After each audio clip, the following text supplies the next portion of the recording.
paid $4.50. The coffee inside costs about 50 cents. Milk, cup and lid make it $1.25. Meanwhile, coffee hit the highest price ever recorded. That's up 39% in a year. The cup on the menu board went up 4%. Coffee doubled. Your cup didn't. In January, a coffee chain went bankrupt owing more rent than coffee. Real numbers. This is marked up because a coffee shop isn't selling coffee. It's renting you a morning. Cup 1. The 2 hours that pay for the whole day. 7 in the morning. This is the entire business, and it lasts about 2 hours. Americans spend $75 billion a year in coffee and snack shops.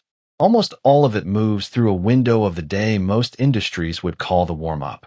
86% of American coffee drinkers have it first thing in the morning. That's the whole business. In the afternoon, 22%. Same room, same rent, same people on the clock. 2 in the afternoon. You're open 12 hours. You're wanted for 3. So a cafe earns most of its money before 9 in the morning, and then it waits. Nobody writes a lease for 3 hours a day. You rent the whole room, 365 days a year. The doors open at 6. The person who opened them was paid from 5. Nobody buys coffee at 4. So every decision in this business is really about one thing: filling the other 9 hours. That's the pastry case. That's the lunch menu. That's cold brew in August. And it's the laptop quietly occupying a 450 seat for 90 minutes. I've never met an owner who'd say that out loud. They all think it. The best coffee business in America solved this by deleting the room entirely. More than 50% of American coffee is now bought at a drive-through window. Hold that thought. We'll come back to it. Cup 2. The cheapest thing in the cup is the coffee. Here's a 12-ounce latte, priced at $4.50, taken apart line by line. Beans, 50 cents. Milk, 40. Cup and lid, 20. About $1.25 in total. Milk is $4.11 a gallon, and in a latte it costs you nearly as much as the coffee does. $1.25 of stuff, sold for $4.50. Drip coffee is better still. 45 cents of coffee in a $3 cup, which raises the obvious question. If the margin is 72%, why is nobody rich? Hold that. First, the thing everyone gets wrong about the price of coffee. In February 2025, Arabica hit $4.41 a pound, an all-time record. Then Washington put a 50% tariff on Brazilian coffee. U.S. imports from Brazil fell 46% in a single month. At the supermarket, you felt every cent of it. $9.72 a pound in April, the highest since records began in 1980. Grocery coffee, up 20% in a year. A cup in a cafe, up 4. Same commodity, same country, same year. And it works the other way too. This June, Arabica fell 38% from its peak. Nobody's latte got cheaper. Even good roasted beans, the ones a cafe buys, sell for about $33 a pound retail. Because a bag of supermarket coffee is almost entirely coffee. A latte is almost entirely everything else. The coffee is around 11% of what you hand over. Every time the futures market spikes, somebody writes that your latte is about to cost $7. It never does. The bean was never the thing setting the price of your cup. The thing driving the price is the room and the person standing in it. Cup 3, where the money really comes from. There's exactly one coffee shop on earth that publishes its books, so we're going to read them. Starbucks, 13 weeks to the end of June. $9.3 billion. 41,304 stores. 16,000 of them in America. Divide the store revenue by the stores they own, and you get the number that matters. About $2.2 million a year per shop. A good independent does $500,000. Same drink, same beans, roughly. 4 times the throughput through the same size door. And this quarter, they grew both halves of that at once. Sales up 7.9%. 4.2 of that is more people. 3.5 is a bigger ticket. More people is the hard one. Anybody can raise a price. Almost nobody adds customers in a flat market. Now, where does the money on the counter actually come from? Roughly 73% drinks. Roughly 23% food. And that quarter is the whole ball game, because the croissant isn't a side dish. It's the afternoon. A drink is bought by somebody who was coming anyway. Food is bought by somebody deciding to stay. The quiet trick of this business is that the espresso brings people in and the sandwich pays the rent. There's one more revenue line, and it's the strangest one in the industry. $1.7 billion sits loaded onto Starbucks cards, unspent. Customers lending a coffee company money for nothing in advance. Your corner shop can't do that. What it can do is be the reason somebody leaves the house at all. Because here's the market you're actually fighting for. 85% of coffee drunk in America is made at home.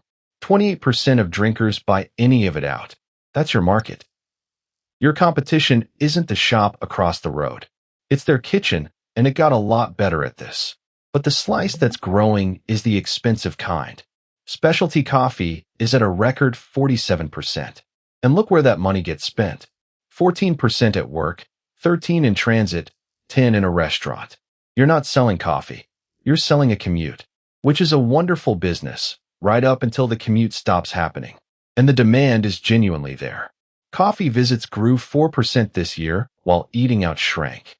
500,000 a year is about 250 orders a day at roughly $5 each. That's the whole model. Which is where the trouble starts. Cup 4. Everyone gets paid before you do. Start with the smallest one, because it's the one nobody counts. A card payment costs the shop about 2.9%, plus a flat 30 cents. On a 365 coffee, that flat 30 cents is the whole problem. The processor takes 41 cents. The green coffee in that cup is about 15. The card reader takes almost 3 times what the farm did. That's not a scandal exactly. It's just what happens when your average sale is $4. Then the landlord, who takes 8 to 14% of everything you earn before a single cup is poured. Everyone eats first. Then the roaster. Green coffee costs $4 to $8 a pound at origin. The cafe buys it back roasted at $8 to $25. And then the biggest line in the whole business, which is people. The median wage for the job is $15 an hour. In California, it's $20.33, which is not a lot to live on, and is still the single largest thing a coffee shop buys. Both of those things are true at once, and every owner I've read on this knows it. Starbucks publishes this line, and it's the most brutal number in the filing. Running the stores eats 56 cents of every dollar those stores earn. The most efficient coffee company ever built keeps 10.5 cents. Now do that without their purchasing power, their app, or their rent negotiators. Cup 5. How a coffee shop actually dies. Washington, D.C., 2013. 2 ex-Marines put in $100,000 each and start roasting coffee. It works. Within a decade, they've got more than 24 cafes across the city, most of them downtown, which, in 2013, was the smartest place to be. Then the offices emptied and never really refilled. American office occupancy runs at about 54% of what it was before the pandemic. And that's the record high. Tuesday is the busy day. Monday and Friday run at half of it. Remember the 2 hours that pay for the day? Downtown, they're now 2 days shorter. The shops that earned most of their money before 9 had nobody left to earn it from. Takings at the core downtown cafes sat more than half below where they had been. On the 7th of January this year, the company filed for Chapter 11. 1 to 10 million in assets, 10 to 50 million in debts, more than 100 creditors. And here's the line that tells you what business this really was. The largest single claim against a coffee roaster wasn't coffee. It was $1.3 million of unpaid rent. It didn't die of coffee. It died of the room. A London chain bid $2.9 million for the brand and what's left of it. And before you file this under small business bad luck, look at the company that keeps 10.5 cents. In September, Starbucks announced $1 billion of restructuring and closed about 1 store in 100 in North America. 900 head office jobs went with them. North America is down 363 stores in a year, in a company that's growing everywhere else. And the base rate underneath all of it is quietly grim. About a third of food and drink businesses are still open 5 years later. It's the worst survival rate of any major industry. Cup 6. So why does anyone still do this? If you've got this far, hit like. It's free, and it's the only thing that moves a video like this. 2/3 of American adults drank coffee yesterday, more than drank water. There is no more reliable daily habit in the country, and it walks past your door every morning. The people winning right now took the honest lesson from all of this and removed the room. Dutch Brothers passed 1,000 drive-thrus this year and wants 2,000 by 2029. No seats, no afternoon problem, no laptop earning them nothing for 90 minutes. That's the trade. And the independents that survive the afternoon usually aren't really coffee shops. They're a bakery with a good machine, and a bakery still makes money at 2 in the afternoon. The espresso is the doorway, not the building. So here's the honest arithmetic, if you still want one. 150 to 200,000 to open, 18 to 36 months before it breaks even, then 25 to 75,000 a year. You bought a job. That's a manager's salary with a personal guarantee on a lease attached to it. People still do it in enormous numbers because the thing you're actually selling is the morning. If this is your kind of arithmetic, I ran the same numbers on a restaurant and on a cinema where the popcorn out-earns the film. Both are on the channel. Real numbers, real sources. Marked up, $4.50, 50 cents of coffee. And now you know what the other 4 is renting.